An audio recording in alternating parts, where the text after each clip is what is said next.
성경 말씀은 마태복음 19장 10절부터 12절까지입니다. 마태복음 19장 10절부터 12절까지입니다. 제자들이 가로되 만일 사람이 아내에게 이같이 할진대 장가들지 않는 것이 좋사옵나이다. 예수께서 가라사대 사람마다 이 말을 받지 못하고 오직 타고난 자라야 할지니라. 어미의 태로부터 된 고자도 있고 사람이 만든 고자도 있고 천국을 위하여 스스로 된 고자도 있도다. 이 말을 받을 만한 자는 받을지어다. 우린 지난 시간에 이혼 문제를 다뤘었습니다. 하나님의 원래 창조 질서와 하나님의 복주심과 뜻하신 바는 남녀가 부부가 되어 행복하게 사는 것입니다. 그러나 범죄한 인간은 이 하나님의 복주심과 이 귀한 명령을 지켜낼 힘이 없어서 이혼할 수밖에 없는 현실이 생긴다는 것을 모세도 인정을 했고 주님도 바로 모세가 이혼을 허락한 것이 인간이 하나님의 창조 질서를 지켜낼 수 없는 것을 인정한 것이라 이렇게 설명했습니다. 하나님의 창조 질서의 복됨, 그 존귀함 이런 것들로 인하여 우리는 이제 중생하고 하나님의 백성이 된 자들이 자신의 존재 가치나 또는 하나님의 창조 질서를 지켜내는 차원에서 더러움과 비겁함과 무지함과 부패함 같은 데서 이제 돌아설 것을 요구했습니다.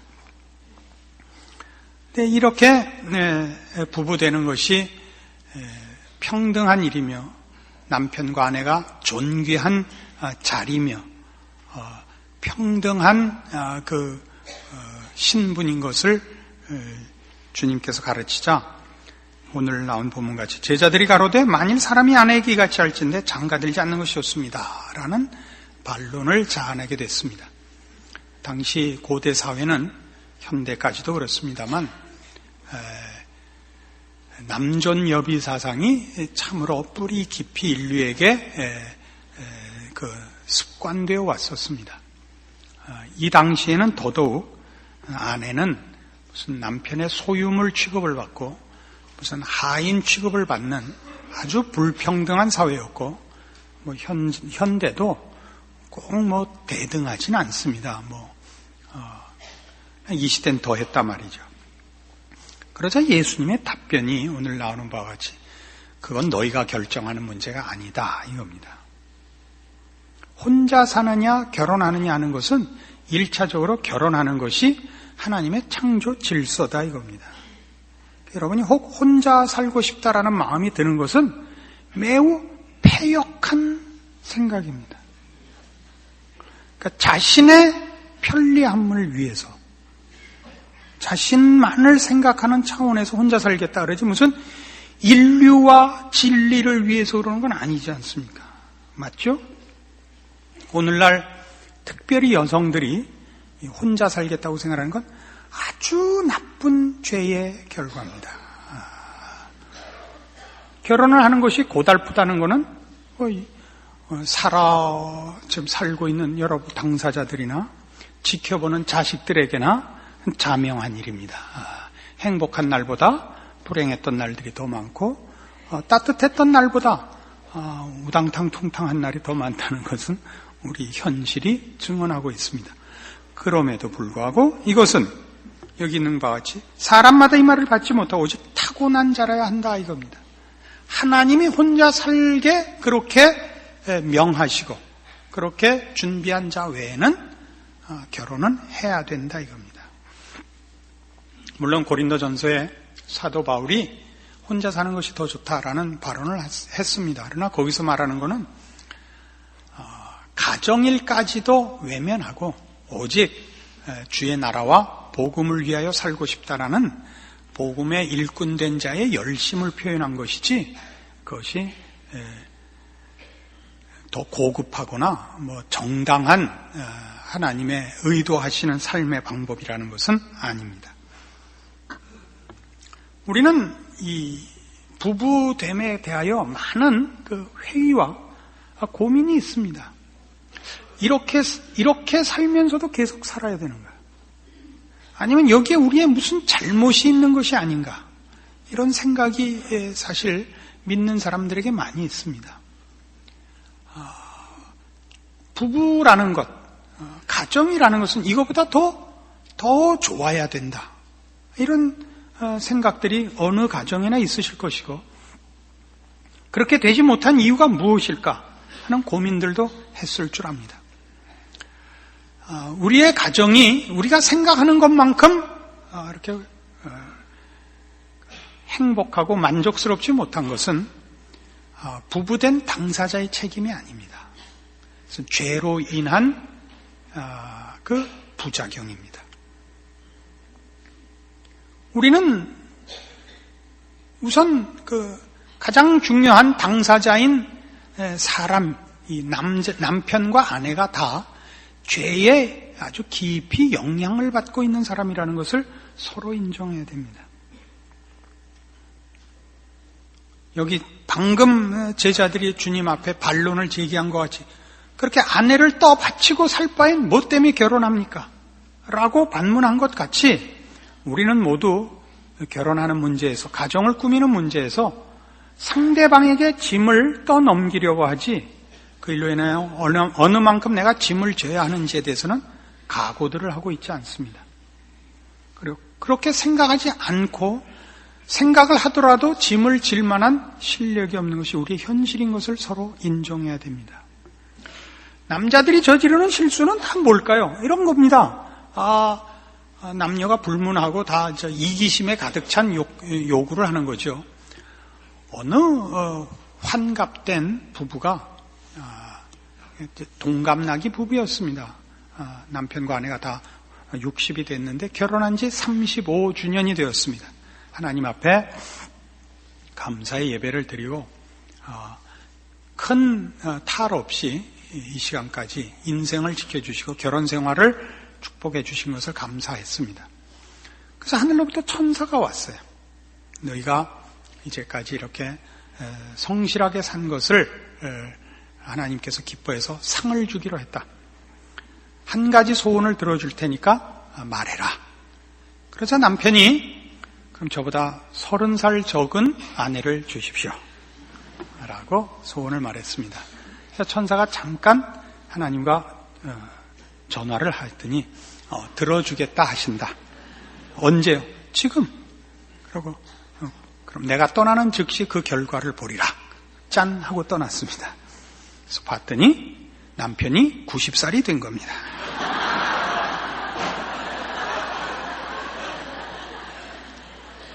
그래서 아내가 30살 젊게 됐잖아요. 뭐 불만 있으세요? 우리 모든 여자들이 남자들에 대해서 가지는 공통된 그 의심은 그겁니다. 끝없이 밝히는 짐승. 이겁니다. 끝없이 밝히는 짐승. 그럼 이제 여자들 흉을 하나 봅시다. 여자들의 욕심이라는 건 말이죠. 남자같이 이렇게 간단하지가 않습니다. 굉장히 복잡 미묘합니다.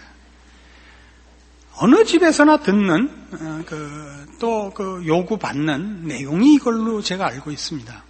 아내들이 남편에게 하는 바가지는 이겁니다. 여보, 내가 무슨 훌륭하게 남보다 잘 살자는 게 아니라 남에게 아쉬운 소리나 하지 말고 평범하게 살자 이겁니다. 이게 얼마나 큰 욕심인지 아시죠? 인생을 살면서 남에게 아쉬운 소리 안 하고 사는 것보다 더 큰 욕심은 없습니다. 우리는 살아생전에 얼마나 많은 아쉬운 소리를 해야 되는지 모릅니다. 왜 학교 선생님을 찾아갑니까? 자식이 똑똑하고 욕먹을 일이 없는데 선생님을 찾아갈 일이 없고, 우리가 범죄하지 않았는데 경찰에 찾아갈 일이 없고, 우리가 아프지 않는데 병원에 찾아갈 일이 어디 있습니까? 그런 데 가면 다 아쉬워해야 됩니다. 가서 빌어야 됩니다. 큰 병에 걸린 환자를 고쳐주면 감사해야 할 것 같으죠? 안 찾아온다고 합니다. 그때 너무 비굴하게 굴어서 창피해가지고 나은 다음에는 대등한 위치로 잘 돌아가지지가 않아서 안 찾아온다고 합니다. 저도 상담을 받을 때 너무 그 개인적인 것과 너무 치명적인 내용에 대해서는 표현하지 못하도록 막고 있고 상담하지 않습니다. 그러면 서로 얼굴을 볼 수가 없게 됩니다. 그래서 여러분들도 자기 남편의 문제나 아내의 문제를 얘기할 때 가장 심각한 문제는 다 하나님과 하시고 조금 미화시키거나 완화시키거나 남의 얘기인 것 같이 와서 하셔야 됩니다. 그때 아쉬워하고 그때 너무 꿀렸던 것 때문에 나중에 얼굴을 서로 볼 수가 없게 됩니다. 아쉬운 소리를 안 하고 산다. 그 이상의 그것보다 더 엄청난 요구가 있으면 한번 해보십시오. 우리 여자들은 이것을 100번 양보한 것 같이 무슨 아무 욕심도 없는 사람인 것 같이 꺼내놓습니다. 남자들은 늘 여자한테 지게 돼 있습니다. 왜냐하면 여자들은 여우걸랑요. 우리의 인생에 있어서 부부가 남편에 대해서 아내에 대해서 한 가정을 꾸미고 부모에 대해서 자식에 대해서 여러분들은 저들이 여러분의 영광이 되고 훈장이 되기를 바라셔서는 안 됩니다. 여러분 하나가 있으므로 여러분 하나가 희생함으로 저들이 다 뭔가 짐을 덜고 버티고 자폭하지 않게 하는 책임이 있다는 걸 알아야 됩니다. 여러분은 각자 십자가를 지지 않고는 정당한 부부 생활이나 가정을 이끌어가는 책임을 감수할 수 없습니다. 그러니까 이 문제에 있어서 여전히 지금 마태복음은 소자로 대변된 내용을 계속하고 있는 겁니다. 이게 뭐였습니까? 우리 모두가 도움을 필요로 하는 자요. 자기 문제를 홀로 해결할 수 없는 자요. 그래서 예수님이 십자가를 질 수밖에 없었다 하는 문제입니다. 이 가정 문제를, 특히 부부 사이의 문제를 이 서양식 방법론을 동원해서 아주 간단한 문제를 푸는 것 같이 얘기하는 사람들이 시중에 간혹 있습니다. 무슨 부부 생활 세미나, 무슨 가정 생활 어떻게 해갖고 하는데 그 방법론에 대해서 저는 상당히 당황을 하곤 합니다. 그래서 이렇게 몇 가지 방법으로 어떤 그 기술로 해결되는 것이 아닙니다. 이것은 훨씬 뿌리 깊은 문제요. 십자가로밖에 해결되지 않는 문제입니다. 무슨 서로 사랑한다고 매일 얘기를 한다. 그건 바람 피우는 미국 놈들 얘기입니다. 우리나라 부부가 갑자기 어느 날 여보 사랑해 그러면 우린 수상하죠. 이게 갑자기 뭐이 캥겨서 사랑해라니. 우린 그런 말 안 하는 겁니다. 요즘 애들은 아빠 사랑해요 이런 말 하는데 그럼 안 할 땐 뭐야? 우린 늘 남편 노릇, 아버지 노릇, 자식 노릇 이런 걸 표현하지 않고 실제로 해왔습니다.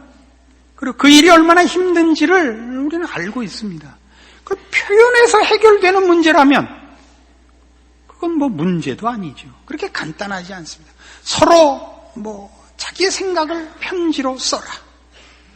그거 할 일 있으면요 빨래나 하세요. 돌아다니지 말고. 뭘 써요? 보면 알지. 응? 출근할 때마다 나가서 뽀뽀를 해라. 설거지 하세요. 언제 쫓아.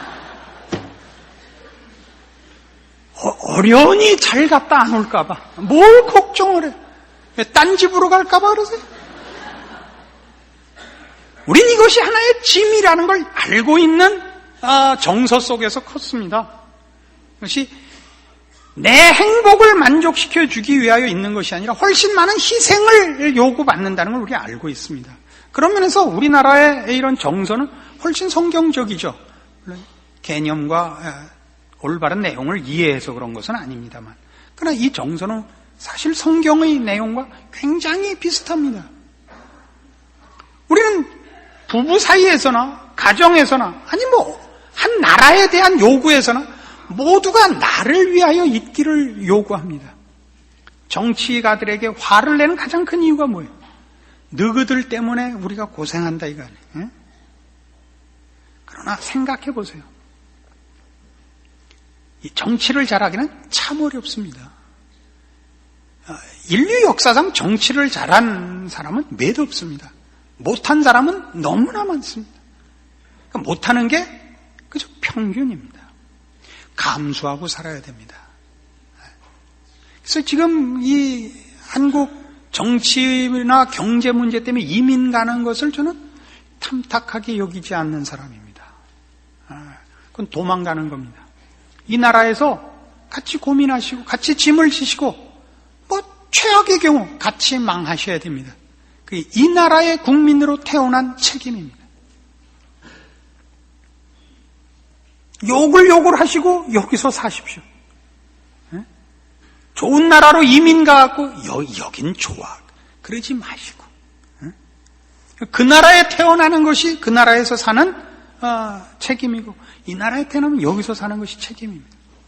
여러분은 여러분이 만난 아내, 여러분이 만난 남편에 대해서 여러분이 십자가를 지셔야 됩니다. 이 사람만 아니었던들. 이런 생각이 드는 것은 어느 집, 어느 남편, 어느 아내에게나 있는 것입니다. 남자들은 보통 이런다 그래요. 다시 태어나도 이 여자와 결혼을 하겠다. 이런 생각을 한대요.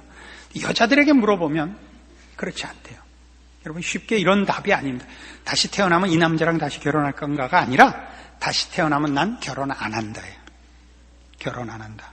여자들에게 주어지는 짐이 더 많기 때문이겠죠. 그러나 성경은 결혼을 해야 된다는 겁니다. 해서 다시 그 고생을 하셔야 됩니다. 여러분이 져야 하는 짐입니다. 여러분이 속 썩고 늙고 아픈 그 인생으로 인하여 여러분 남편이 사람 구실을 하고 여러분 자녀들이 자라고 한 나라가 지탱되는 것입니다. 이걸 십자가의 길이라고 합니다. 여러분이 하나 손해보아서 여러분이 하나 죽어서 다른 사람이 이익을 보는 것이죠. 말하자면 오늘 우리에게 십자가라는 것은 당장 적용해야 되는 현실에는 적용되지가 않고 언제나 먼 욕심과 그리고 바라서는 안 되는 욕심에 이 십자가가 동원되고 한다는 사실입니다. 예수 그리스도의 십자가 지심을 제대로 이해하지 못한 증거입니다. 아내 때문에 남편이 자기의 욕심을 접어야 할 때가 있습니다. 그거 지셔야 됩니다. 또는 똑같은 이유로 여러분 가정과 아내의 그 고통을 감수하고 반대를 감수하고 져야 하는 사회적 책임도 있습니다. 이런 것들이 다 십자가로 나타납니다. 여러분이 하는 일을 여러분 가족 모두가 지원하고 이해할지도 않으며 여러분이 욕심내는 모든 것을 여러분 아내와 남편이 갖고 있지 않습니다. 상대방은 여러분의 욕심을 채워주기 위하여 선택되어 있지 않고 상대방을 위하여 여러분이 선택되어 있습니다. 여러분은 이 사람 외에 누구라는 생각을 머릿속에서 빼버리셔야 됩니다. 여러분이 지금 부부로, 가정으로, 그래서 여러분에게 책임지어진 구성원들 속에서 여러분이 십자가를 짐으로써 어떤 혜택과 복들이 결실되는가를 하나님 앞에 요구하셔야 됩니다. 세상은 그렇게 만만하지가 않습니다. 세상은 모든 영역에서 모든 핑계를 대고 여러분을 공격합니다. 여러분이 정당한 자세와 신앙을 품고 있다고 해서 모든 것이 해결되지 않습니다. 우리가 사는 이 땅은 우리와 목적과 내용을 달리하는 것이요 적대적인 곳입니다. 우리의 거룩함과 성실함을 가장 크게 반대하는 곳입니다. 저들은 우리가 하나님의 사람으로 사는 꼴을 못 참아 봅니다. 어떻게 해서든지 여러분을 흔들려고 합니다.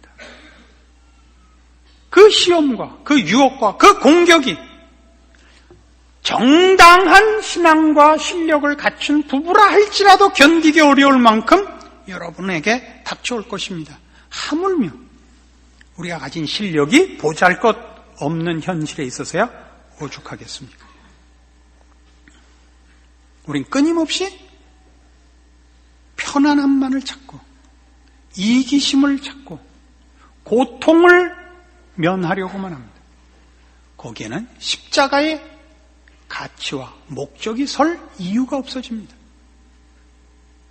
여러분의 인생과 존재와 여러분에게 허락된 가정이 도대체 무엇을 하는 것인가? 거기서 하나님이 무엇을 이루시는가를 알아야 됩니다. 여러분이 하나님의 사람으로 서 있고 여러분의 가정이 믿음 위에 서 있으면 하나님은 거기를 근거로 하여 발언하시며 일하시며 기적을 그리고 영광을 선포하실 것입니다. 여러분이 여러분 하나가 자기의 자리를 지키는 데 바쁘고 자기의 신자된 책임을 지키기에 게을리한다면 여러분 스스로는 물론이고 하나님께서 일할 근거를 가지실 수 없게 됩니다.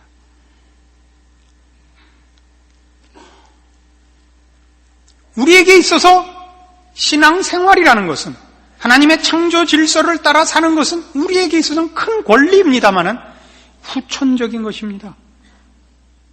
죄악을 따라 사는 것이 우리에겐 선천적인 본성입니다. 우리는 매일 노력하고 애쓰지 않으면 이 신앙생활을 영위하지 못합니다. 자신의 가치와 그 힘든 짐과 그 늘 지는 것 같고 보잘것없어 보이는 우리의 존재가 가지는 가치를 모르게 됩니다. 하나님이 일하시는 그 감추어진 기적을 놓치게 됩니다. 그래서 우리는 쉽게 세상과 타협하고 세상이 제시하는 것들에 그저 눈길을 빼앗기고만 합니다. 이걸 극복하셔야 됩니다. 우리 모두에 대하여 소자를 바라보는 눈을 가져야 할 것이요. 그들을 위하여 내가 십자가를 지는 소자로 뽑힌 줄 알아야 할 것입니다. 그렇게 하면 여러분은 여러분의 신자된 존재의 가치를 알게 되고 여러분 인생이 이루어내는 놀라운 기적들을 보시게 됩니다. 거기에 감사가 있습니다. 하나님은 참으로 큰 일을 참으로 작은 자리, 작은 사람과 함께 하십니다. 여러분의 행복은 저 멀리에 있지 않고 가정에 있습니다. 여러분 영혼 속에 있게 됩니다. 남에게 들을 필요가 없습니다. 여러분이 여러분 안에서 그 기적과 감사거리들을 매일 누리실 수 있습니다. 십자가는 예수님이 지셨지만 예수님은 고통스러워하지 않고 예수님은 불평하시지 않고 그를 쫓는 여인들이 울고 그를 못 박은 자들이 괴로워했습니다.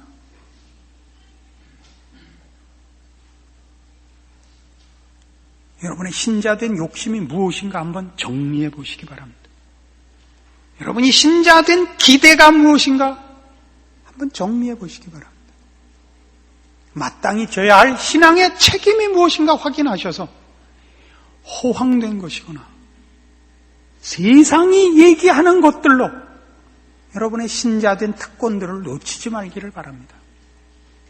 세상이 말하는 식의 호황된 영광을 추구하느라고 여러분의 신자된 존재의 가치, 그 중요성, 여러분이 지는 고통의 나날들, 버거운 짐들이 사실상 십자가라는 것을 깨우친다면 나 하나가 있음으로써 말미암아 이루어지는 기적들을 이해하게 될 것이고 충성하게 될 것이고 매일매일의 나날들이 고통과 짐 속에 있을지는 몰라도 거기서 일어나는 열매를 보는 승리로 이어질 것입니다.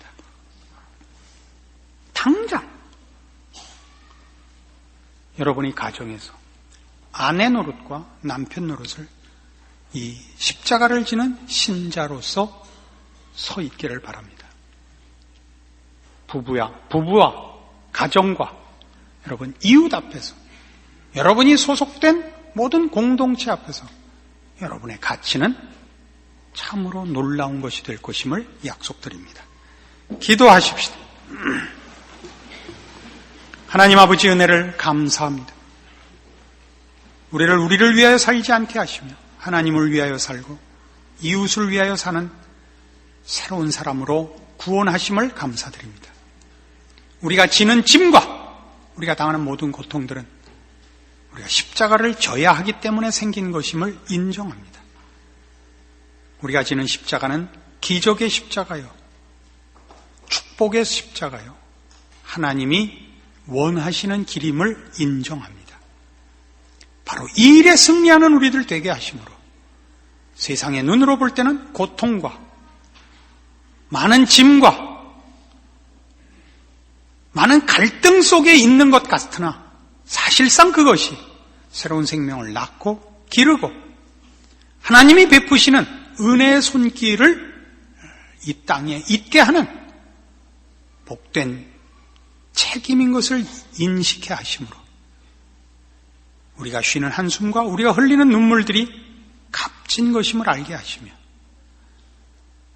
울고 한숨 쉬는 일이 있을지라도 충성하겠다는 욕심과 신령한 소원이 우리의 인생을 주 앞에서 승리케 하는 일이 오늘 주의 말씀을 들은 심령들 위에 있게 하시옵소서.